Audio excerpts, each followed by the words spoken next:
النبي صلى الله عليه وسلم يقول في الحديث إن الله كتب الإحسان على كل شيء. يعني كل شغلة بالحياة عم تشتغلها لازم تتقنها، ولازم يكون إتقانك لها 100%. إن الله كتب الإحسان على كل شيء. شوف الكلمة ما أوقعها، قال فإذا قتلتم فأحسنوا القتلى. شلون يعني يا أستاذ؟ قال حتى وأنت يعني تقتل شيئا معينا من هواشر الأرض، عقرب أو أفعى أو شيء مؤذي، قال يجب أن يكون قتلك له فيه إحسان. شلون؟ قال العقرب إذا أردت أن تقتل العقرب لا يجوز شرعا أن تعذبه. بعض الأحيان كان بعض الناس يمسك العقرب ويجيب شريط ويغزه بالشريط من تحت ويعلقه ويخليه يتشقلب، هذا حرام شرعا. فإذا قتلتم إذا بدك تقتل العقرب بدك تقتل بدون ما تعذبه. أول ضرب لك بها 10 حسنات. إذا بتقتل ضربة واحدة لك فيها 30 حسنة. إذا ضربة واحدة، إذا قتلت ضربتين لك 20. إذا بتقتل ضرب ب3 ضربات صار لك 10. فوق 3 ضربات أنت آثم. دخيل الله ما أول الدين. فإذا قتلتم فأحسنوا. هذا الإحسان مشان ما تعذبوا. لما والله يستلذ بالتعذيب لك استلذ عقرب يستاهل، لكن النبي صلى الله عليه وسلم قال لك إذا قتلتم فأحسنوا القتلة. لازم من أول ضرب يكون خالص. قال وإذا ذبحتم فأحسنوا الذبح. واحد يكون عم يذبح بينه. مرة النبي صلى الله عليه وسلم شاف واحد يسن شفرته أمام الذبيحة. الذبيحة مطلع على وهو عم يسن. هي كم مرة قتلها؟ النبي صلى الله عليه وسلم التفت إليه وقال هلا قبل أن تأتي بها؟ ليش ما سنيت السكين تبعك قبل ما تجيب الذبيحة؟ ثم نظر إلى الذبيحة وقال وأنت اصبري على أمر الله. فإذا قتلتم فأحسنوا القتل وإذا ذبحتم. النبي صلى الله عليه وسلم قال فليسن أحدكم شفرته وليرح ذبيحته. لازم تكون الشفرة شوي حدي لحتى ما تتألم.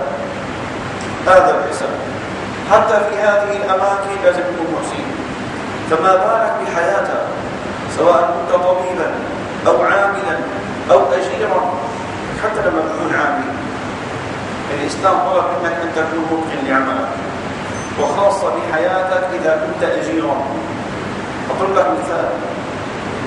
الأجير وقت الأمين لصاحب العمل فلا يجوز أن يضيع وقتا حتى في العبادة.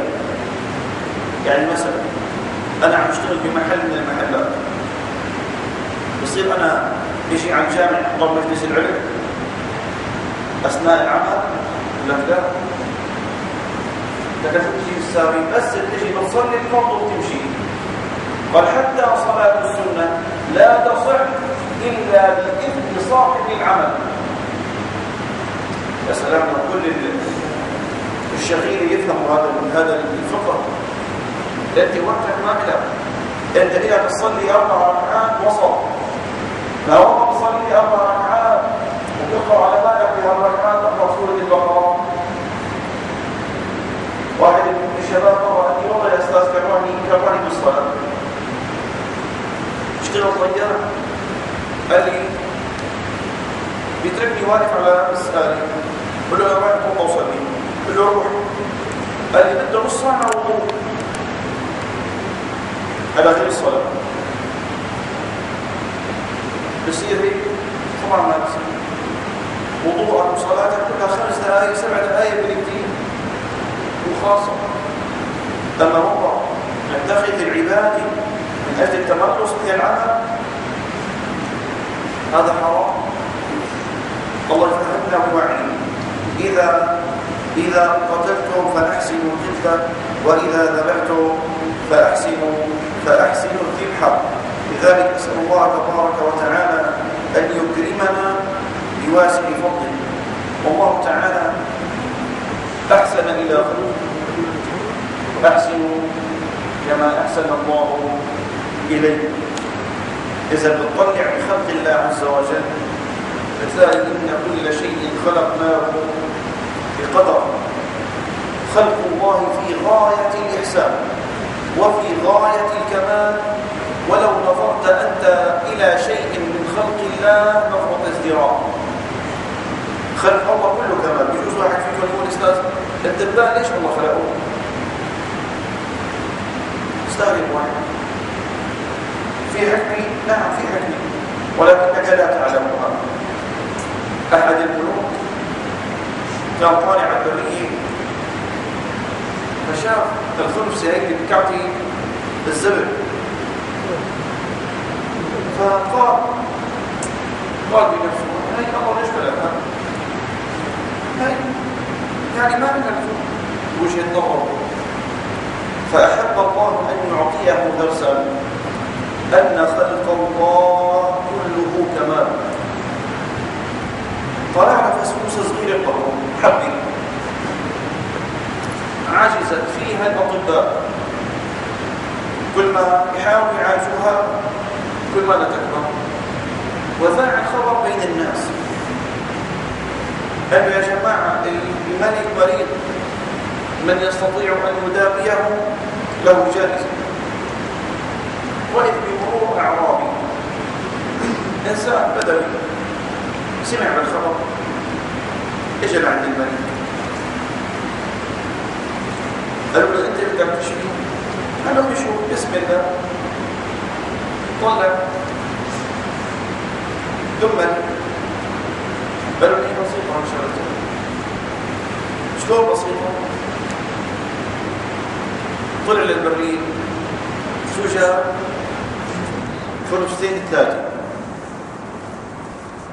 طحنوا وصنع منهم مرهما،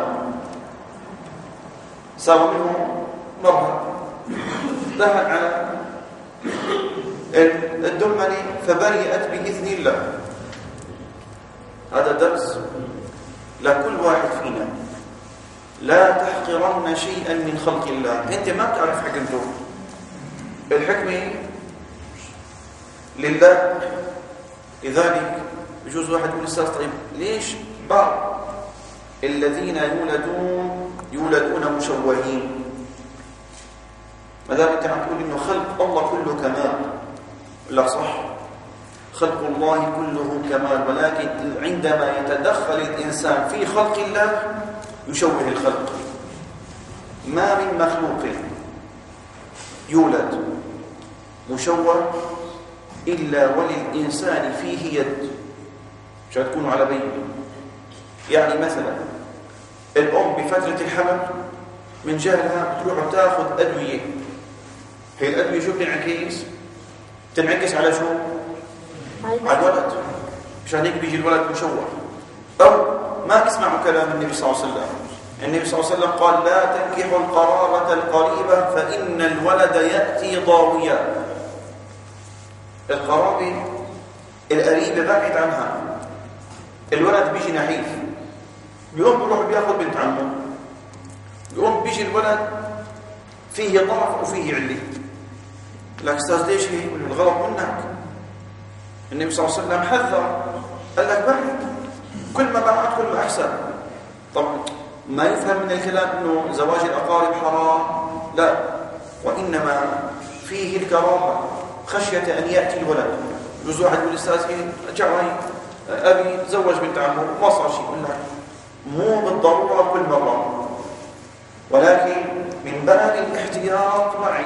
انا بعرف اقاربي متزوجين بعضهم، اخذ بنت عمه عنده بنت مشوهه. هذا التقصير من مين؟ هذا تقصير منا، لانه ما سمعنا كلام الحبيب الاعظم صلى الله عليه وسلم. لذلك خلق الله كله كمال. تعرف بحالك.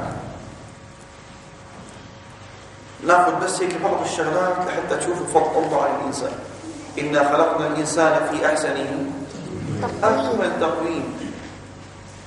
الواحد فينا عنده كليتين، صح؟ كم مرة بتنقي الدم؟ 36 مرة بالنهار. انت بتاكل وبتشرب، تاكل بطيخ وتشرب عصير. في حدا فيكم عم يشعر؟ مشان تعرفوا فضل الله اسألوا يلي عم يغسلوا الكلى، اسألوا يلي عم يغسل دم حتى تعرف فضل الله عليك. أنا بزمان قرايبتي غسلت دم 3-4 مرات، تشعر حالها عم تموت. 3 ساعات غسيل، 3 ساعات على الكلية الصناعية لحتى تغسل الدم مرة واحدة، وبتشعر كأنه الروح عم تطلع.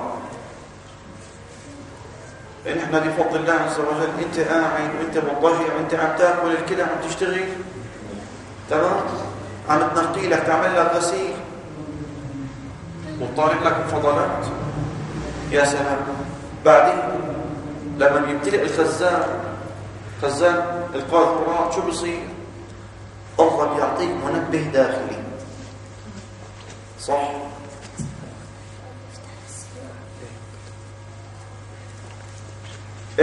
بيعطيك منبه داخلي ما حدا بيشعر فيه غيرك. تخيلوا لو كان هذا المنبه خارجي، يعني مثل جرس، شلون كان؟ قديش بده ينحرج الإنسان؟ تصور تكون قاعد هيك بالجامع اللي حدك يطل، أو اللي حدك يعطي إنذار، أو الثاني دخيل خلق الله من أعظم خلق الله كمان. لما أقول لكم جل جلاله الله، شوفوا إنا خلقنا الإنسان في أحسن فخلق الله كمال في كمال في كمال. مرة أحد الحلاقين عم يحلي عنده أحد المشاكل، قال له تخيل لو إنه شعر الحاجب بيطول مثل شعر الرأس. متخيلين انتم المشهد؟ شعر الحاجب الله قدره بقدر، لو حلقته بيطلع بنفس القدر يلي الله قدر لك اياه. فقال له تخيل لو شعر الحاجب بيطول مثل شعر الرأس، وبده يجي الحلاق يحلق لك اياه، غير المنظر البشع. بيجوز الحلاق هو عم يقصقص لك اياه يغزك يقلع لك عينك. قال له هي شغله الله. الرموش تخيل لو انه بيطول